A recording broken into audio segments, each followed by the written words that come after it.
Hello and welcome everyone. Thank you for joining me for another comic book review. I am Manny, as you well know. Today we're going to be talking about three different other books. Suicide Squad from DC, Champions number 5 from Marvel, and Nightwing number 78 from DC Comics as well. This was a pretty good lineup. I had a lot of fun reading these. Suicide Squad is the number one issue, so I didn't know what to expect. I've never even heard of Peacemaker, most of these guys that are on this team. So, but it was really fun. One of my favorite things about it though was, if you read Batman 106, yeah, I want to say 106, when the Joker attacked or something like that. That security guard, he's like calling for help. He's going through the PAs. Anybody hearing me? Blah blah blah. And that happens in that issue. And then here, the Suicide Squad is breaking into Arkham, and it turns out it's that same night.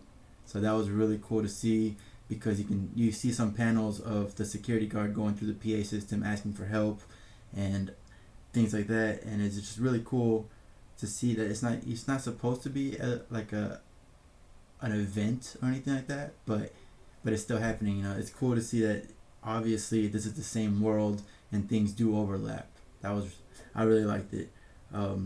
But to get started, we see Colonel Rick Flag. Is it Rick Flag? Yeah.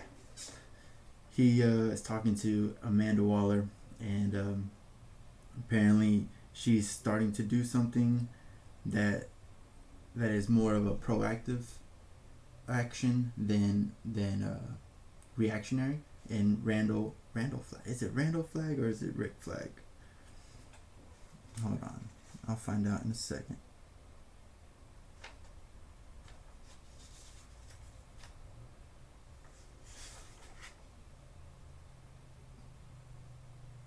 I don't know. Honestly, Randall Flag I think is from Stephen King. So Rick Flag makes more sense. Rick Flag says like, this is escalation. I don't approve of this, and he's not gonna be the leader of this team. And Amanda is like, I don't care. You can be mad at me or anything like that, but you don't tell me what to do. So she's gonna go continue with her plan. And then we see Arkham Asylum. There's these two just security guards walking down like the sewer lines, and you see one of them gets taken into a pipe, and then the reveal is that it's Peacemaker, and he's mad because he got teleported into the sewers, and he was supposed to get teleported somewhere else most likely, but whoever teleported him in there, they sent him to the sewer on purpose. So that's pretty funny. Of course, you gotta have those kind of moments in Suicide Squad, because then he teleports two other guys in the correct spot. Everything's good to go. Everything looks like it's working out well. Rick Flag, he's like, I'm about to stop this, when Amanda presses a button and he gets electrocuted. So something tells me, obviously that means that he doesn't have a bomb implanted in his head like the rest of the Suicide Squad, but he has something for Amanda to be able to keep him in check. So sucks to suck, man. Like, if you didn't know that was there, I don't know. But Amanda goes back talking to Peacemaker. She's like, oh yeah, no, he's fine. Let's continue the mission. So they continue the mission to find this guy, who we find out is Talon. The last time I saw Talon was in Nightwing, when Nightwing was still, what's his name, Rick. Nightwing was still Rick, and he couldn't remember who he was, and he fought him. And they fell off some kind of bridge. I thought maybe he was dead. I guess not, because he forgot who he is. So that's kind of a transfer of amnesia, right? From Nightwing to his dad, Talon, or his grandfather. So Talon doesn't know who he is, but they're here to get him. And as soon as they touch him, he like, something gets triggered and he attacks them, right? One thing I didn't like about this issue is there were a lot of advertisements. We got a full 2-page advertisements here of Detective Comics and all that. There was nothing but Batman, honestly. Batman Batman Detective Comics, and Batman Urban Legends. But back to the story. Talon attacks this whoever this guy is. I still don't know that guy's name, honestly. I think he dies anyway, Suicide Squad, so it doesn't matter, right?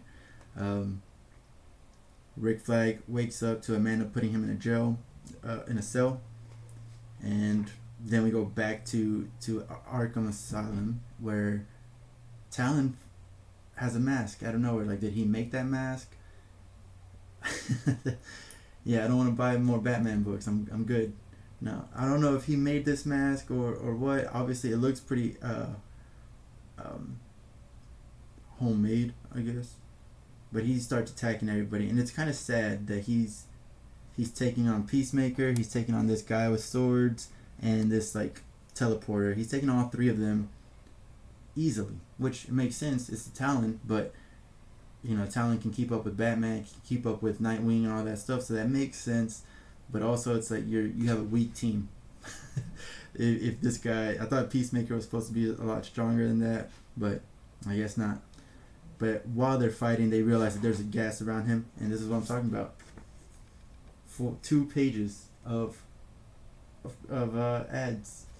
This time it's Justice League, Wonder Woman, and Flash. So I already buy all those books, so I don't need that. And then another page of ads, so it is what it is. But they realize that there's some Joker gas, and one guy gets in. One of the Suicide Squad gets into it and dies. He is just quoting a bunch of movies since the beginning, and he dies saying, "That's all, folks." It's not bad dying lines, right? Then we got Rick saying, "I'm not gonna lead these guys. I'm not gonna lead them." I assumed Peacemaker was gonna be the leader just because of the movies. That's kind of how it looks like. But then Amanda here says, like, if you're not gonna lead them, I have someone else who can. Like, you're not the only leader for this group. Where she opens a door and Superboy is revealed. He's got some kryptonite chains. So it's a pretty good 1-page spread. But I did not read Young Justice, so I'm confused on if this is the Superboy from Young Justice. It looks like it. Oh, actually, no, it doesn't look like him. Does it? I don't know. I didn't read it, so I'm not sure if that's him or if it's just another Superboy that has been forgotten in the timeline, and now that Death Metal is over, and like a whole Infinite Frontiers happening, maybe he's like being pulled from some time stream that we didn't know about that's been forgotten. Who knows? Hopefully they'll explain it. But Superboy is caught. First of all, how did they even catch him? Anyways, back to Arkham. They're still fighting. Talon is still fighting Peacemaker, but Peacemaker is able to, as the fight continues, to push him away from the gas. Then we just see this final panel of a bunch of security guards from Arkham Asylum going up to Peacemaker and Talon, and it looks like maybe they're gonna work together and try to escape Arkham together instead of fighting each other, and then that's just how it ends. So honestly, pretty good book. Get you excited for the next issue. The only reason that I'm buying Suicide Squad is because I know that issue 3 will have to do with what's it called, Red X. He's gonna show up somehow for some reason.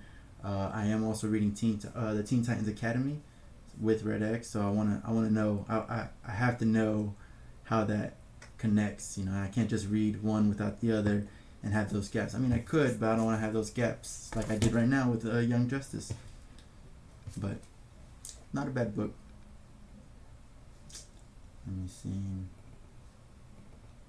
Next one we're talking about here is Champions, which is dear to my heart. I love Champions, but it looks like it's gonna be over soon. At the end of this book, there's like a let me see, like a writer's note from the people, the Champions editor, and basically this Outlawed series was supposed to be 5 issues, and that's it. They were gonna be done But when COVID hit, everything came to a stop, and they weren't even sure that they were going to get this story out at all. So basically,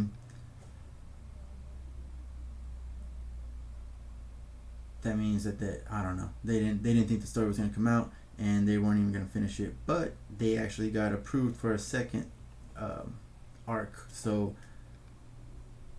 hopefully that means they'll get approved for a third, fourth, fifth. But the way Champions has been working, I think the second arc, which may be 5 or 6 issues, may be the end of it. Hopefully not. Hopefully I'm wrong. But because I love Champions, and Magnificent Miss Marvel just ended, so we get to continue her story here. But I want more. So hopefully it doesn't end this way. But this one opens up with the Re-Education Center, Kratos Re-Education Center. You see Snowguard, aka Amka Eliak, Starling, and Wasp. And they're all in this, they're like about to go to bed, and you just hear propaganda happening in this on the speaker of why Kamala's law is such a good thing for the nation and things like that. And they're complaining that it's propaganda. And then out of nowhere, the speaker changes, and it's like, hey ladies, conversations at night are not okay, continue it and there will be consequences. So now they realize that they are being watched constantly. Outside of this campus, you see Hulk. I think that's just his name, Hulk. I forgot. I know that he changed his name. Oh, Braun. That's what it was. Braun. You see Braun Amadeus Cho with Viv Vision, which awesome, because that means, like, in the last issue, Viv decided she's going to go help. She's been against the Champions this whole time, thinking that she's doing good, but now she sees that she's done some wrong, so she's going to go help them. While she's here, she discovers that, like, it's Roxxon. The Roxxon Corporation's been funding this, and she said, like, these people they told me that they were trying to help my friends, but she realizes how wrong she was, and she's mad. But then, as they're jumping in there, the security guards are about to attack the ones that are already in their prison, and they're being pretty, like, saying, like, we need to have non-lethal actions authorized, and one of the other guys is like, I mean, I won't tell if you don't. Like, basically, let's just do non-lethal action against them, but we don't need to talk about it ever, and that's pretty messed up. But of course, Braun and Viv show up just at the last second. They break down the security protocols that are surrounding, like, they each have like a collar that takes away their powers, the power dampeners, and so they take that away. Looks like they're about to come up. One of the prisoners is not a champion. It's just a teenager with powers, and she's like, "Are you here just for the champions, or are you here to help us all?" And Amka, which Snowguard, she has really, like, stepped up. Whenever she was first introduced, she was kind of, like a background character, very shy. She's from a village in Alaska, I believe. But ever since her introduction, she's just been stepping up slowly but surely. And, like, now, even, like, she's talking for the whole team. She says, if you're fighting for good, then you're a champion. And then they start attacking the security guards, and Viv comes in, gives the Avengers Assemble equivalent, the Champions Charge. So that's pretty cool. It's a whole full spread. Snowguard's the one with wings, so I don't know if you know her or not, but she's pretty cool. I like her. I've been liking her progress. Then we go to Chicago to Riri Williams. I think that's her last name. To her house. Basically, her mom, she's like, "Oh my God, hey Riri, you're back!" And, like, she literally falls out from the closet with Magnificent Miss Marvel, Nova, and Miles Morales. And she Riri comes back and she just starts like throwing up words of saying like, we've been here, we've been with Marauders, I almost joined the X-Men, I almost became a pirate, I did this, we ran away from the fugitives, we slept in a treehouse. Like, she's just going at it. Her mom is trying to say something, but she won't let her. And then Miss Marvel comes in and she's like, oh, I'm so sorry, like, yeah, I put your daughter in danger, I didn't mean to, I'll take full responsibility. And then it's like, finally she's like, the mom is like, all right, if everyone's done talking, I'm trying to say something, and it's really cool. She just says, she's proud of her daughter, and that she understands ever since that she first took up the mantle of Ironheart. She understood that she was going to need to be okay with her daughter being out there, and she can worry about her, but she can't hold her back, and she's very proud of what she does. And then she even suggested like starting like a support group for the rest of the parents, because she's like, it's not easy having a teenage superhero child. And Magnificent Miss Marvel is the one that says, like, your mom is so nice, and that kind of, I feel like she misses the fact that she used to be able to talk to her parents about it, but they forgot that she was Miss Marvel, and for some reason she hasn't revealed it. And one of my theories was that she was going to reveal herself at the end of this book. Unfortunately, I was wrong.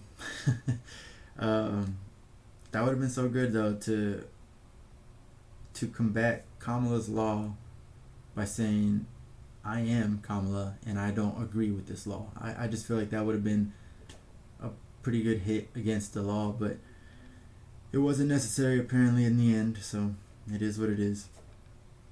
But they're about to go out there and make a public announcement of them being against the law, and but also saying like, yeah, we broke the law, but this is why. And as they're about to, Braun and Viv show up with the rest of the champions.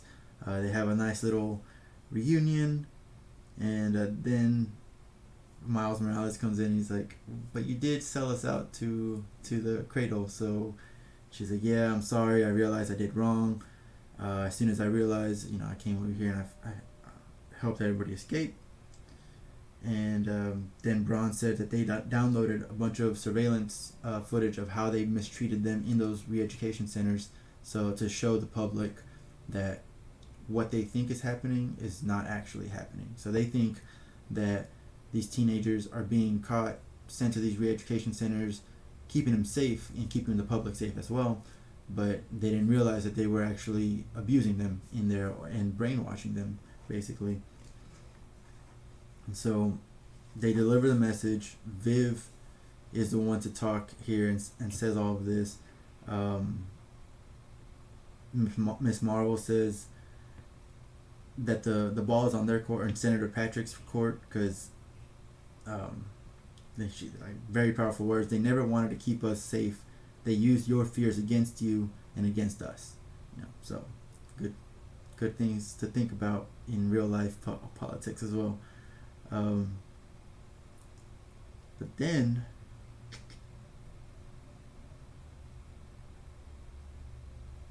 who is this? It's not Anka.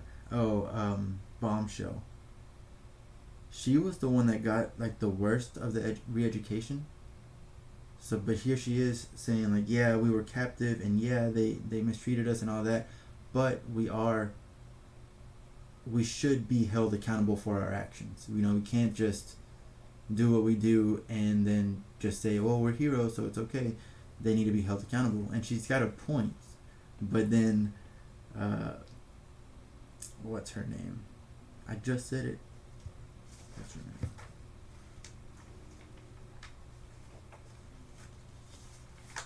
She's the new Vulture. I forgot her name. Starling. Starling says like, you just said they held us captive, but, and that right there I don't agree with. And she also has, this is what I like about the people that write the Champions and Magnificent Miss Marvel. Like, they really are able to talk about like politics or just controversial topics and look at both sides. They don't just it's not just a one-sided battle against something, but they look at both sides and they speak to both on behalf of both. And so like here, one's saying like, yeah, we do need to be held accountable. The other side is like, no, they tortured us, and they both have a good point. So Braun comes in. He's like, I hate to interrupt, but we got to get out of here. So they get into the champions mobile base and they take off. Then we get to Senator Patrick's office, and I really thought that he knew what was going on, but he's just as dumbfounded as anybody else. He's like, "What's been happening? Well, we need to stop that. It's a re-election." He's being good, but for the wrong reasons. He's like, "It's a re-election year. I can't be having this. I just wanted people's support for the re-election." There's a huge mob protesting the Kamala's law. She said one of the leaders says the law was supposed to keep young people safe. Being locked up is not safety, and so they want to repeal the law. So he's about to make that happen. He's scared. He's like, "Oh, okay, fine. Like I can't be having a bad publicity." But as soon as he's about to do it, a couple of thugs from Roxanne Corporation come in, and they pretty much they don't threaten, but they threaten Senator Patrick. Like this is what happens. They are troublemakers, and they threaten the law and order, and that's the very thing that you're sworn to defend. At that, Miss Marvel comes in. She says, "Yeah, we are bad for their business because their business is sucking the life out of the planet and its people, and they're here to stop them, and so they don't want that, right?" And it looks like it's about to be like a big battle between Roxanne Company and the champions, but last minute this mob breaks into the senator's office. This is all kind of sounding like a certain event that happened at the Capitol, right? It's weird because I know that this story was way before those events, so it's kind of like, what did they did they see the future? Who knows what? But there's no battle. They end up talking it over, and Senator Patrick's basically saying it's enough. Like you need to stop, and Roxanne's not about to start this battle when they're gonna end up looking like even more of bad people. So it ends. They each go their separate ways. The champions stay back and talk to the crowd, and take questions. And one of the questions is, "Are you optimistic that Kamala's law will be repealed?" And they're just the answer is just maybe. The law is being reevaluated, and they're taking away Cradle, but they are not going to be waiting around for people in power to tell them what is right. So they know what's right. They don't need and Nova comes in here and he's like, as long as there are people in need, and as long as we refuse to be afraid, there will always be champions. And that's basically the end of that chapter. There's more, but that's a pretty good ending line. And Sam is also one of those characters that he was pretty much a backup character, and then little by little he's just been slowly going into a leadership role, which is really nice. Like all of the champions, the main champions, they seem any single one of them can be a leader of that group and do great. None of them is like they're always going to be second in command, third command, whatever. Any one of them could be the next leader. Miss Marvel is the current one, but this is a strong group. Like I really enjoy reading it, and like I said, they hit controversial points and they show both sides, and I love that. So to get you hyped up for the next the second arc of Champions, you get like these 2 pages, and it's a couple of interns getting ready for their first day of the job at the Roxanne Corporation, and the person in charge of the interns, like, yeah, we've had some bad publicity, but I think that you're gonna do great. You're just the young voices that we need, blah blah blah. And then you turn the page, and it's Miles Morales and Sam Alexander, and you can pretty much think two things. One, they're here to infiltrate and find out what's going on with Rox and company, and, try to take them down from inside. Or two, they are defecting and they're going to the wrong side and they're going to take the champions down. Um, I'm leaning more towards they're going to take down Roxanne, but you can't rule out the other option. You cannot. It may be too obvious. So that's it. That's champions right there. That was a good first arc. I love the Outlawed series. I really wished more would have come out of it, more repercussions, but it is what it is. Like I said, I wanted Kamala to reveal her identity, just so, because it looked like it was heading that way. In Magnificent Miss Marvel, she was having trouble keeping the secret from her parents. Her friends were upset because they had to keep secrets themselves, and they were worried about her. So it just seemed like the right step for her to be like, I'm going to reveal my identity.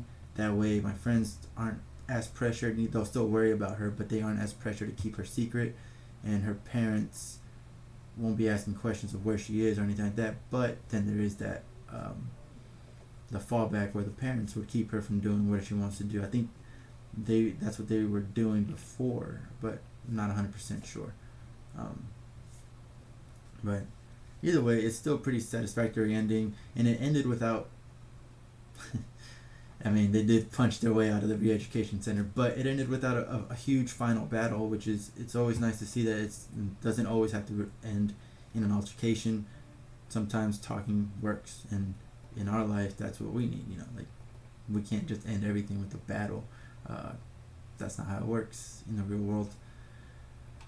But that brings me to the final book of the day, Nightwing 78. This was great.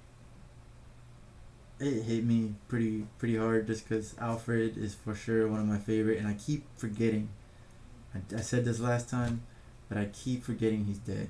And anytime I see him, it just in the heart, just a little bit, just a tiny bit. But who knew Alfred was rich? I mean, it only makes sense, like, he doesn't really spend money on anything. He's got everything he needs from the Wayne Foundation.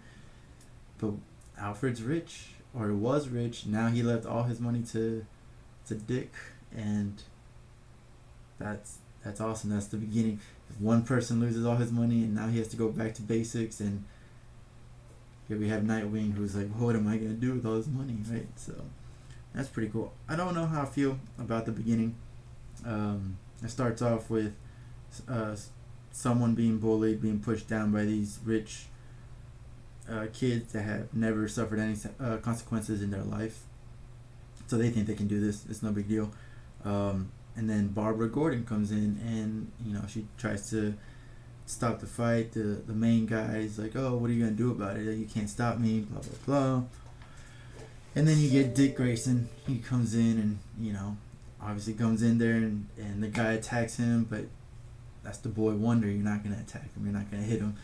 He beats them up, but in the middle of it, the cops show up, and of course Jim Gordon is there. He's a detective at the moment. They handle everything. They arrest the kid, and they take Dick back to the Wayne Foundation. I don't know how I feel about Barbara and Dick meeting before the established meeting, I guess. To me, the established is that they met as Batgirl and Robin. But I may be wrong. Let me know if I'm wrong. But now here we're seeing that the first time they met was with this altercation, which is a good meeting and everything. It's just like, why? Why do you need that, right? But here we see Alfred talking to Dick about it's like that it was okay for him to jump in there, because Dick is apologizing. He's like, I'm so sorry, I knew I shouldn't fight people, blah blah. And he apologizes, and Alfred, being the angel that he is, he's like, you should never apologize for helping anybody, and the fact that you're doing it outside of costume is even better. Most people won't do that, and the people that do it in costume, they have that safety net of being in the costume. But here you are being a true hero and stepping up for those in need when it really counts, and you don't need a costume to do that. And that's just, that was good. I like that. Alfred's always coming in there with the right words to help out everybody, to move on and be better in their life. And then we get those two pages of ads, of course, again. But and then we see this dog running away. Nothing changes. As he was a kid, there was bullies bullying someone who was less than them. Now here he is, full Nightwing, fully grown up, and there's these bullies just hitting this poor defenseless dog, three-legged dog, kicking it, laughing, kicking it over and over. Like the fact, to the point where, Nightwing can't even make jokes. Like he's like, I don't. That sickens him. Like how are you gonna do that? And I just don't understand how this guy's like, oh, we're just having fun. What? Who does that? Who just has fun like that? And then when he's like, all right, fine, if you don't want me to, let me just shoot it. Like he's gonna shoot this dog, and the fact that he thinks that Nightwing is just gonna stand there and let him shoot this dog, idiot. So he deserves to get knocked out. They run away, and Nightwing goes back to the dog, tries to pick it up, and he does the right thing, like showing his hand to the dog so he can show that he's not a threat. And he can smell his hand, all the basics. The dog bites anyways, which I don't blame the dog, and neither does he. But he takes him to a vet, and then they go home. This is one thing. Blockbuster is revealed to be talking to the mayor. He kills the mayor, and they establish somebody else as the mayor now. Excuse me. I just had dinner, so. But what I didn't expect is Blockbuster. So I started reading Nightwing with Rebirth back in 2016. That's my full knowledge of Nightwing, other than the animated series and like little Google researches here and there. But I don't know who you would say Nightwing's main villain is, but I would never say Blockbuster. I first met Blockbuster again in 2016, 2017, and I thought it was just going to be just a one-off villain story arc, and boom, he's done. But he's been coming back and back and back, to the point where I would say Blockbuster is one of Nightwing's villains. If he's always been that, then I look like a fool. But I don't know. Let me know if he's always been a villain or not, because I don't feel like he was. I don't feel like Blockbuster was anybody big at all. But here he is, killing in broad daylight, in the middle of the night, just crushing the mayor's head, Gotham's mayor, or no, I'm sorry, Bloodhaven, just crushing his head. Kills him. They say, oh, the mayor's never gonna be found, so now it's your job, and they give this job to Zuko. I don't know her first name. What's her first name?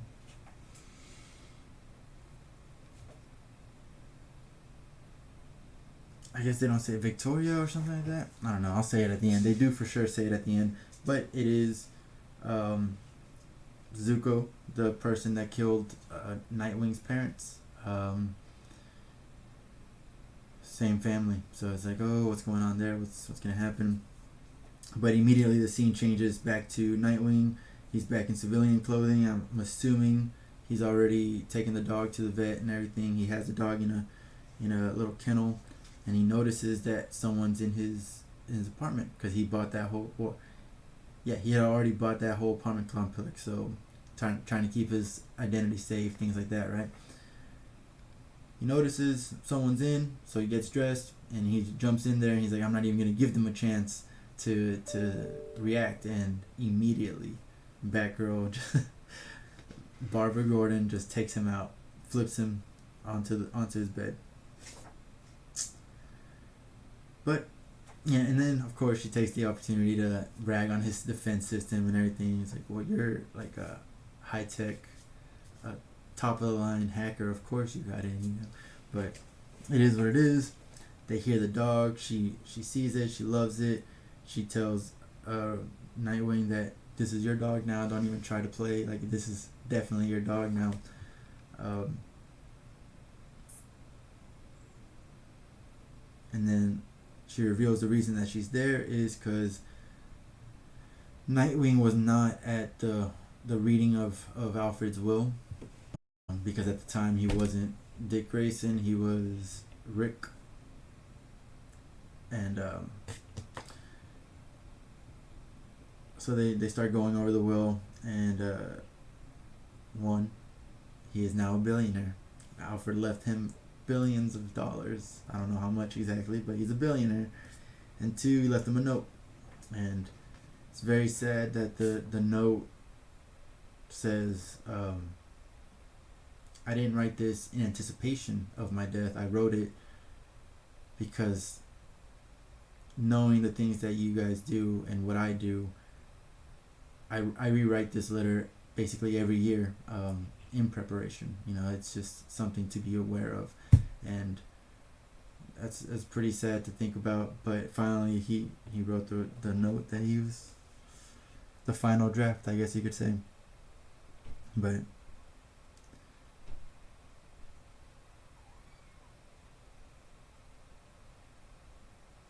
it basically says, I leave this money to you because I know that you will do great things with it. You are an incredible thinker and incredible problem solver. You are one of the best minds that I know. And so he couldn't imagine leaving it with anybody else. And then he says how proud of him he is. And, he's like, I'm not trying to put any pressure on you, but I know that you are one of the greatest forces in this world. And then finally, I'm proud to call you my son. And that's just like it's a good moment. But moment is immediately cut when it's revealed that, oh, I was wrong. Victoria. Melinda Zuko is the new mayor, and she has a plan for Dick Grayson. I was assuming that she knew that it was that Dick Grayson and Nightwing are one and the same, but it quickly clicked in my mind that she just has a vendetta against Dick Grayson, which is, she knows, yeah, like Blockbuster already established that she knows who her dad is, what he did, and what he did for a living. And in the end, he got his just desserts. So, like, why is she out for revenge on someone who was just revenge for something that her dad did in the first place? That's so dumb. Like, how dare you give consequences to my father's actions? That I'm gonna have revenge on you now. Hopefully, you know what? Hopefully, it's a little double fake, and because they say, "What about your plans for Dick Grayson?" So it might be that she's there to make reparations. We don't know that. We always we see the poster with the circle drawn around Dick's face, so you can just kind of assume that that's a target circle, right? But now, as I'm talking it out, it could be that. It could be that she knows exactly who her father was. So it could be like the 12-step program thing where she's making amends for her father, to all the people that he has wronged. She's going around making apologizing for it. I really doubt that that's right, but if it is, like I always say, you heard it here first. But another thing that I was wrong about, though, was that the Infinite Frontier has those side stories at the end, because Nightwing or Suicide Squad, they didn't have it. So maybe those are coming to an end, which is good, because I didn't want them to begin with. So happy to see that those are gone. Incredible book. Tom Taylor, of course, always doing the right. He can do no wrong yet. But I'm excited to see where this goes. And It looks like Tom Taylor's in it for like the 100th issue, so it's pretty good. I'm excited not only for Tom Taylor writing, but the art. Like this cover is beautiful. The art inside was great by someone Redondo. Speaking of art, amazing as always. This cover. But yeah, that's it. That's all. That's all I got for you guys. Great sets of books. The next stream will probably be Thursday. I might move it up 6 p.m. but I don't know. But I'm gonna go over Amazing Spider-Man number 62. Like I said, I'm ready for this story to be over, honestly, because again, I don't care about GOG. I don't care about Kingpin's plans. I'm gonna buy the book regardless, right? It's Spider-Man. I cannot not buy the book, but I want to move on, and I want to move on from this suit because you know that that's gonna cause problems for him, and it's just I want I want Mephisto. I want to see what happens here. I want to see how Spider-Man deals with the shock of realizing that he had a whole other life and he wrote like took everything back. I want to see him realize that he did give away his secret identity and the repercussions that happen from that. I want to see what happens when he does remember that he made a deal with Mephisto. I know he didn't actually make the deal, but something happened there. I want to see what the repercussions are if everybody in the world will remember. Who knows? But I want to find out, right? Next, I'm going to do Power Rangers number 5. I don't know what to expect. So it's the Omega. Again, I think the Omega Ranger story needs to end already. But it looks like we might get some Power Rangers in space things. Obviously, this person is from in space. But the last issue ended with the bar scene, the bar from where we first met Andros, the Red Ranger, in space. So maybe we see him there. That'd be pretty cool. Actually, I don't know. I'm pretty excited about that. And then after that, we got Teen Titans Academy. You already know I'm ready for this guy. I want to know what happens. I hope it's not underwhelming. But we got like the whole crew that we met from Future State Teen Titans. We got all those people. I'm not gonna say their names because I don't know their names. But yeah, I'm excited. I want to know what happens. This guy's the one that died. I think that's the Ragman or whatever. But I think this is pretty cool, and it kind of does match what what's it called? What Marvel is doing with Strange Academy, but at the same time, it's not the same. Strange Academy is dealing with magic. This is dealing with just superhero teens. So I don't know. I don't know what to expect from this, and I hope that the story doesn't die down after the whole Red X reveal. I want to know what happens with Red X and the Suicide Squad. How does that come together? But yeah, I'm excited to read that as well. But yeah, that's it. Thanks for joining me. Really appreciate that. Like always, make sure if you're not following, go ahead and follow here on Twitch. Eventually, I'm gonna start a YouTube channel, and I'll have all these videos there, a little bit of editing and stuff. But when that goes up, please make sure to like and subscribe to those. 1 month later. 1 month later, excuse me. Every Saturday, we're gonna have a different topic. Week 1 of the month, we're gonna be talking about comics of the month, like what that's gone through that month, through the last month. Week 2, we're gonna do TV show / movie reviews. Week 3 are gonna be random comic book discussions. So like, I think our first one's gonna be indie comic books in general. and what's it called, future things that are coming out, right? It could be like comic book organization as well, like how I organize, how other people in that group organize their comics. And then the last week of the month will be basically just random, like catch up of what's our favorite comic of the month, favorite cover, um, and then just kind of freestyle. Basically anything that comes up in that hour or two, we'll talk about. So make sure to join us.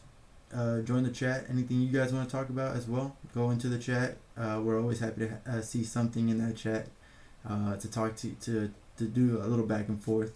And that's 1 month later club here on Twitch. So make sure you go and give that a follow as well. But yeah, other than that, I think I'm done for the night. I keep saying that I need to do more than 3 because this is really fast. It's only been 50 minutes. So, you know what?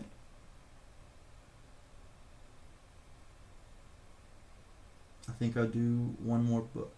I'm looking at my to be read file. So, all right, the next one.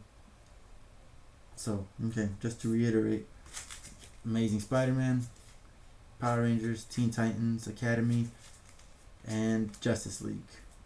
Justice League 59, the beginning of Bendis's Justice League. I'll go ahead and review that. I'm gonna tell you right now, it's gonna be it's gonna be low. It's gonna be low just because, again, Bendis is kind of really putting his baby Naomi into the focus for everybody, and I don't appreciate being told who to like or who to focus on. You know, I like who I like, and that's it. But I hope I'm wrong. I hope that this is going to be a great storyline. Bendis does great with Justice League. He did not do a good job, in my opinion, with Superman, but he's got good ones and he's got bad ones. So hopefully Justice League is something good. It's a whole completely different lineup. He still got Superman and Batman in there, I think, but I didn't see Wonder Woman. I don't know. Maybe I'm wrong, but hopefully I'm wrong. Prove me wrong. And Bendis Justice League is going to be good. But I'll let you know on Thursday how it's starting. At least I won't let you know the whole thing, obviously. But yeah, I think that's pretty much it. Thank you for watching. See you guys